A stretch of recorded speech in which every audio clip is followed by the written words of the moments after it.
Kita semua tahu bahwa 5G membuat informasi hadir 10 bahkan 20 kali lebih cepat dari 4G. Dan ini merubah banyak landscape kehidupan dan bisnis di masa depan. Kelas pelajaran sekolah bisa dari jauh.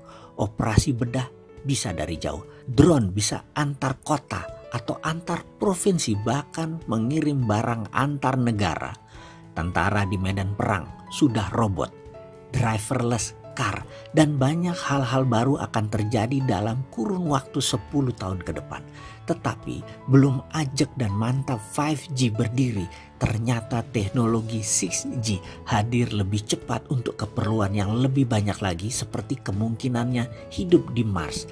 Dan dengan kecepatannya hampir 200 kali 4G, manusia memungkinkan menemukan bentuk kehidupan high evolved being, makhluk sederajat manusia di planet lain. Dan ini terjadi sekali lagi, kurun waktunya adalah 10 tahun ke depan.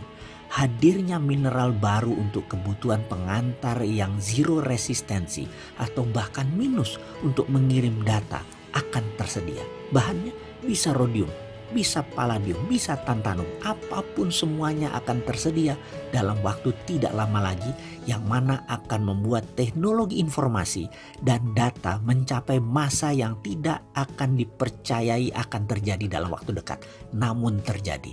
Inilah era mineral tanah jarang berkuasa. Manusia masuk ke peradaban mineral canggih, termasuk laser sebagai senjata, dan juga digunakan untuk fungsi kemanusiaan dan kesehatan muncul dengan banyak kegunaannya. Efek dalamnya dan tajamnya teknologi tersebut, kita masuk akan ke era yang namanya bioteknologi, super nano. Itu pun akan masuk masa kejayaannya juga dalam kurun waktu segera, kurang dari 10 tahun lagi. Stem cell, kecantikan, organ implan, apapun yang manusia anggap sulit di zaman dulu akan tercapai segera. Umat manusia dalam 10 tahun ini akan mendapatkan semua hal baru ketika kesadaran akan teknologi mineral dan bioteknologi sudah merata. Tambang misalnya tidak lagi dikelola dengan alat berat dan mahal, tetapi akan masuk era yang dinamakan biomining. Sebuah teknologi menggunakan super nano berbasis makhluk hidup bakteria. Manusia akan terkejut karena produktivitas naik hingga 200% dan biaya turun hingga separuhnya. Keefisienan tersebut membuat mineral tanah jarang, precious metal untuk kebutuhan teknologi, turun harganya dan meningkat kebutuhannya. Dunia fashion bisa-bisa meninggalkan platinum yang biasa disebut emas putih diganti dengan rhodium, karena rhodium jauh lebih kinclong dan keren. Dunia silver juga pasti akan melapis dengan AgRO, juga ada campuran rhodiumnya. Gadget, handphone 5G dan 6G akan beredar dengan kegunaan yang berbeda dalam waktu seketika. Lalu apa efek lebih panjang lagi tentang bisnis? Efek ke kaum milenial dan ke generasi Z apa? Kita akan lanjutkan. Saat ini kita sering melihat fenomena di banyak rumah makan di mana hanya ada supir ojol yang sedang antri orderan. Ini menjadi ciri bahwa milenial merupakan generasi yang mager, dimanjakan oleh apps, dimanjakan oleh GoFood. Jadi mager, apa-apa minta dilayani. Salah satu ciri milenial sekali lagi adalah mager, malas gerak.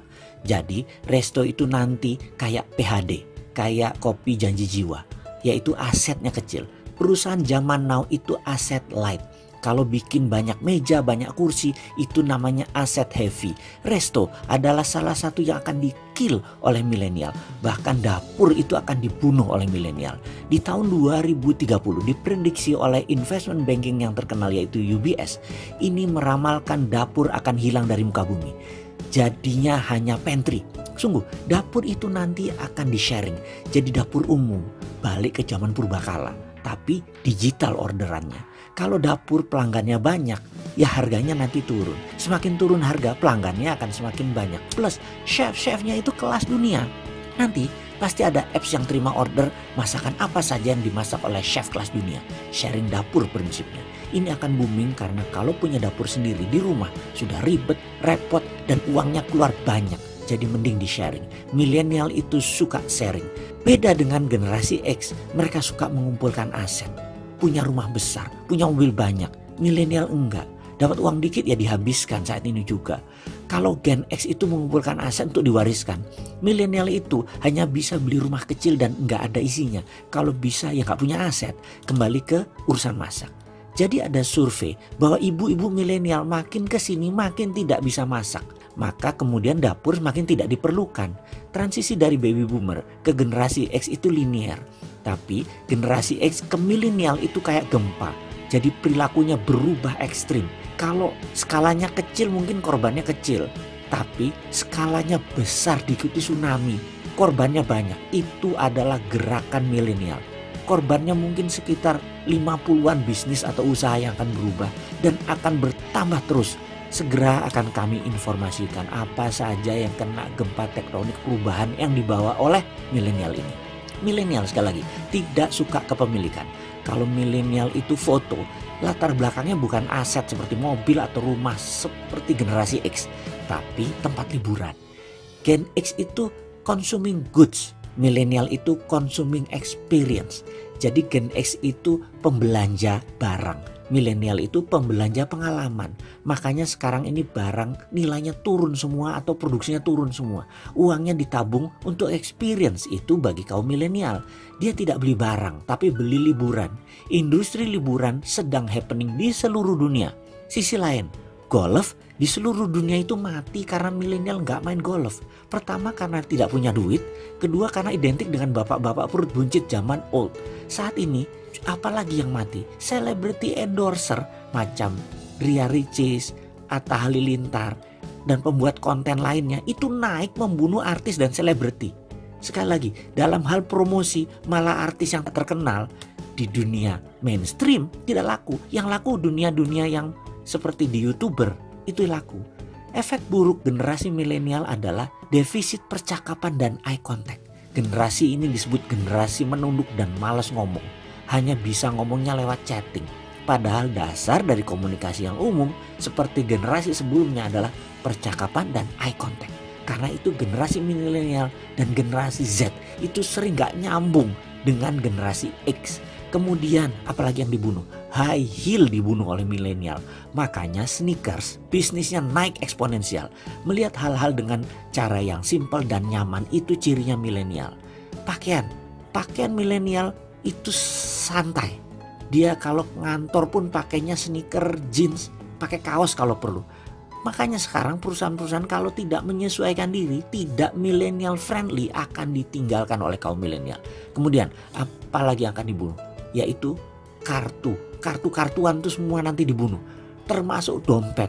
Karena milenial itu gak bawa kartu, gak bawa dompet. Semua berubah jadi digital. Apalagi yang dibunuh? Brand, merek akan dibunuh milenial. Walaupun itu tidak penuh banget dibunuh, tapi brand akan menjadi less important, sedikit pentingnya. Karena di dalam memilih produk atau tempat, milenial akan melihat rating, review, dan recommendation. Itu 3R namanya.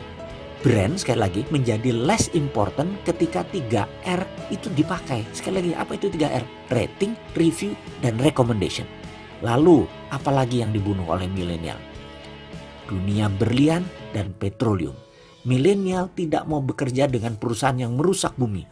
Jadi di Amerika ada organisasi nama APA, American Petroleum Association, itu kesulitan cari pegawai karena milenial tidak mau bekerja di tambang batu bara, di perminyakan, dan di tambang berlian.